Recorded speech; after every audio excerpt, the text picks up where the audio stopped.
বাঁচাও, কেউ বাঁচাও, আমার দোকানে আগুন লেগেছে, বাঁচাও কেউ। বৃষ্টি না থাকলেও খুব জোরে ঝড় আর বাতাস হওয়ায় আগুন দ্রুত সারা দোকানে ছড়িয়ে পড়লো।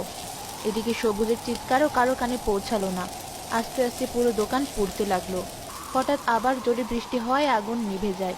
শরীরের এক পাশ পুড়ে যাওয়ার পর সে কোনো রকম দোকান থেকে টেনে হিঁচড়ে বাইরে বেরিয়ে আসে।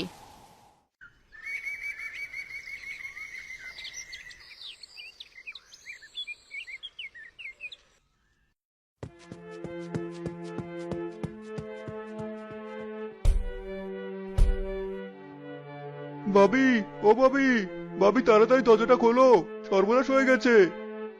সারা রাত ঘুমাতে পারেনি বৃষ্টির জন্য। এত সকালে আবার কে এসে দরজায় শব্দ করে? আরে মুহিব ভাই, তুমি যে, এত সকাল সকাল কি হয়েছে? ভাবি, সর্বনাশ হয়ে গেছে। সবুজ ভাইয়ের দোকান রাতে আগুনে পুড়ে গেছে। সবুজ ভাইয়ের অবস্থাও খুব খারাপ, তাকে হাসপাতালে নেওয়া হয়েছে।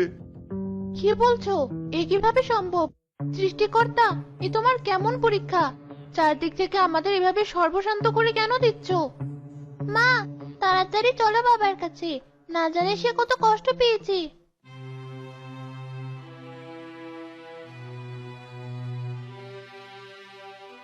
বাবা, চোখ খোলো।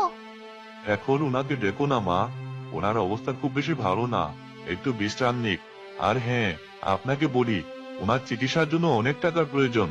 এই নিন প্রেসক্রিপশন, এই ওষুধগুলো এখনই আনুন।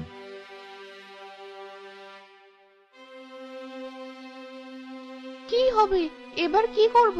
ঘরে আজকের খাওয়ার মতো যার অবস্থা নেই, সে এত টাকা কোথায় পাবে? মা, আমাদের সেই সম্বল বলতে তো আরেকটা জিনিস আছে, আমাদের ধবলি। তুমি ওকে বিক্রি করে বাবার চিকিৎসা করাও। হ্যাঁ, এটা ছাড়া আর কোনো পথও নেই। তোর শখের ধবলিকে যে এবার বিক্রি করতে হবে।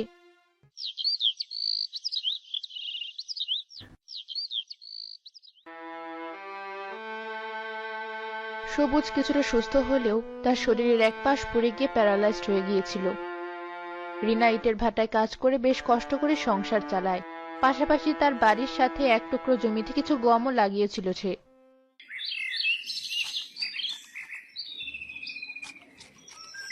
ওঠো, এই ওষুধটা খেয়ে নাও। তোমাকে কতবার বলেছি আমার জন্য ওষুধ আর এনো না। এত কষ্ট করে রোদে পুড়ে ভাটায় কাজ করছো, টাকাগুলো রেখে দাও, অসময়ে কাজে লাগবে। চাচা, তোমরা কেন? আমরা কি তোদের বাড়িতে আসতে পারি না? না হয় জমি জমা নিয়ে একটু ঝগড়া লেগেছিল তোর বাবার সাথে, তাই বলি কি তোরা আমাদের পর? তোরা তো আমাদের আপনজন। না, তোমরা তো আমাদের বাড়িতে আসো না। বাবা এতদিন বিছানায় পড়ে থাকলো, একদিনও আসোনি, তাই জিজ্ঞাসা করলাম। হ্যাঁ, আসেনি, তখন রাগ ছিল তাই। যাই হোক, যে কথা বলতে এসেছি, জমিতে তো দেখছি ভালোই গম হয়েছে। এবার গম উঠিয়ে তোমরা আর ওই জমিতে চাষ দেবে না। কেন ভাই? জমিটা হিসাব মতো আমাদের, কষ্ট করে চাষ করেছে বলে এবার ছাড় দিলাম। পরিত্যক্ত জমি ছিল ওটা, এত কষ্ট করে আমি আর মা জমিটা ঠিক করলাম, আর এখন বলছো জমিটা তোমরা নিয়ে নেবে? এত ছোট একটা মেয়ে কেমন মুখে মুখে তর্ক করে দেখো। তোদের বলার কথা বলে গেলাম, বাকিটা সময় হলে আমরা বুঝে নেব। বাড়ি চলো এবার। শুনলে তো তোমার ভাই কি বলে গেল।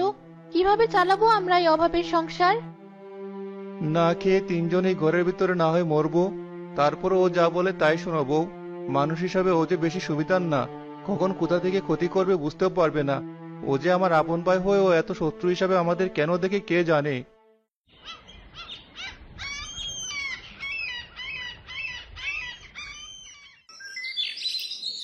পরের দিন সকালে রিনা কাজে চলে গেলে তরি বাড়ির সব কাজ গুছিয়ে বারান্দায় বসলো।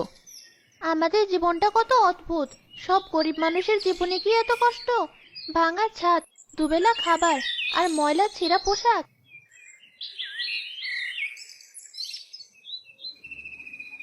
তরি, এই তরি, সে কখন থেকে ডাকছি, শুনতে পাচ্ছিস না? মা, তুমি আজ এত সকাল সকাল চলে এলে যে, কাজ নেই নাকি? না মা, মালিক আর কাজে নেবে না, সে ভাটা বন্ধ করে দিয়ে বিদেশে চলে যাবে। এবার আমাদের কি হবে মা? আমরা সত্যি সত্যি এবার যে না খেয়ে মরবো। জানি না তরি, গমগুলো পেকেছে, কাল তুই আর আমি মিলে গমগুলো কেটে ফেলবো, সেগুলো বিক্রি করে যদি কিছু টাকা পাই তাই দিয়েই না হয় কদিন চলবো। সেই রাতে তারা ঘুমিয়ে গেল।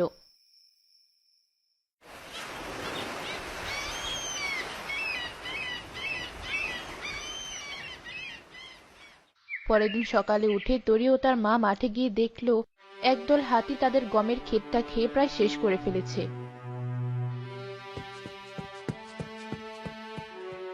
তোরা এটা কি করলি?